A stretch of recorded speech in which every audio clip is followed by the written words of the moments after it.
اسرائیل مشغول اذیت کردن و کودک‌کشی است. بیت المقدسی که برای تمام مسلمانان جایگاه ویژه‌ای داره، چرا که اولین قبله مسلمانان بوده. حضور مسلمانان در آخرین جمعه ماه مبارک رمضان که روز قدس توسط بنیانگذار انقلاب اسلامی نامگذاری شد، حضور در راهپیمایی روز قدس از اوجب واجبات است و فرض عین است. چرا؟ امروز می‌بینیم که تمام نقشه‌های شومی که علیه مسلمانان پیریزی میشه و ترسیم میکنن حتما از طرف یهود بوده و از طرف اسرائیلی ها بوده. خداوند تبارک و تعالی هم در قرآن هم میفرمایند که اینها دست سر شما بر نمیدارن حتی تتبع ملتهم. یعنی یهودیت امروز تمام کشورهای همپیمان خودشو بسیج کرده علیه مسلمانان و نتیجه کودک‌کشی، نتیجه فشار به مسلمانان امروز بیانگر این است که یهود دست از سر مسلمانان بر نمی‌داره، همچنان که خداوند تبارک و تعالی در قرآن به این اشاره فرموده. پس واجب است در روز قدس حضور داشته باشیم. متاسفانه ما امروز بعضی از کشورهای عربی مسلمان داریم که متاسفانه دارن اعلام همبستگی میکنن با این دو کشور جنایتکار آمریکا و اسرائیل. دارن همراه اونا در راستای منافع یهود و آمریکایی ها قدم برمیدارن.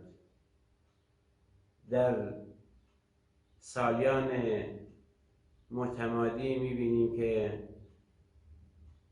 گروه های تروریستی درست کردن، به جای مسلمانان انداختن به نام اهل سنت که ربطی به اهل سنت هم نداشتن و اهل سنت هم اعلام کردن که ما مبرأ هستیم از گروه های تکفیری و از گروه های به نام مسلمان که کارشون فقط کشتن مسلمانان بود. چقدر معلمان اهل تسنن را ترور کردن و شهید کردن در بغداد، در سوریه، در کشورهای مسلمان و حتی در ایران، موسی شیخ الاسلام و موسی برهان علی. پس به قول حضرت امام اگر مسلمانان وحدت داشته باشند، هر مسلمان یه سطل آب بریزه روی اسرائیل آب میبره. امروز بیش از گذشته احتیاج هست که مسلمانان وحدت عملی داشته باشند. با توجه به فشار اسرائیل در ماه‌های گذشته دوباره بیاییم در راهپیمایی روز قدس شرکت بکنیم، اعلام همبستگی بکنیم و به فرمایشات مقام معظم رهبری لبیک بگیم و به مقاومت اسلامی، به جهادگران اسلامی سلام بکنیم و خسته نباشی بگیم و سعی بکنیم اندیشه سردار دلها، سردار عرصه شرف و جهاد سردار سلیمانی پابرجا بمونه و این اندیشه مقاومت اسلامی حمایت بشه تا دوباره مسلمانان عزت خود را بیابند. امروز به برکت دولت جمهوری اسلامی، برکت نظام مقدس جمهوری اسلامی، در هر جا از مظلومی، در هر جای دنیا مظلومی رو که میبینین جمهوری اسلامی ازش دفاع کرده بدون در نظر گرفتن مذهبش. سالها از بوسنی هرزگوین دفاع کرد، اهل سنت بودن، از سوریه، از مسلمانان یمن. خب بدون در نظر گرفتن این نشان اینه که جمهوری اسلامی مدافع مظلومان جهان است.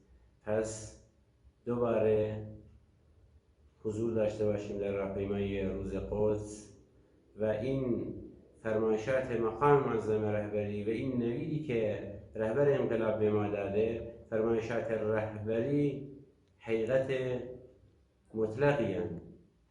فرمودن به زودی اسرائیل از جغرافیای دنیا به امید خدا حذف خواهد شد و دوباره مسلمانان در بیت المقدس مشغول عبادت خودشان خواهد بود. و السلام علیکم و رحمت الله و برکاته.